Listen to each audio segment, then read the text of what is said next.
Нека да говорим за нещо, за което започнах всъщност да говоря на лайв и не можах да обясня май точно.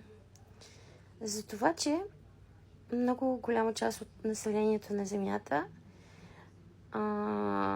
предпочита да е сейф. Предпочита да е в безопасност, така да кажа. И много не се движат и не правят кой знае какъв прогрес в живота си. Тези обаче, които се осмеляват да правят големи крачки през живота си,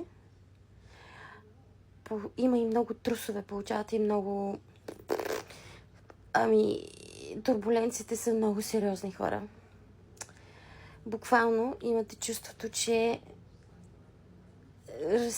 разтяга ви Вселената във всякакви посоки.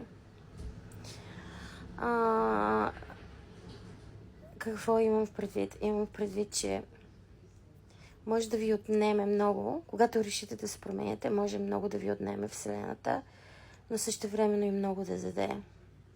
И понякога, когато отиваме от една реалност в друга, ние има вероятност и да загубим ценни неща.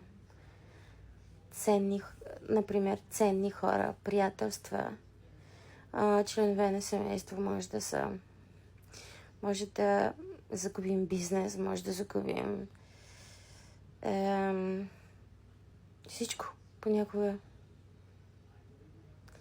Обаче то не е загуба, то просто е освобождаване на място, или не знам как да кажа. Промяна, цялата реалност трябва да се промени, да станем една нова версия на себе си. И тази нова версия на нас, тя има съвсем друга реалност. И наистина и аз по някой път си мисля, че Вселената ме разтяга буквално в всяка посока и на всички страни. Обаче интересното е, че колко повече ето така губя и печеля, и губя и печеля, и губя и печеля. Аз се доближавам повече до себе си, до своята същност.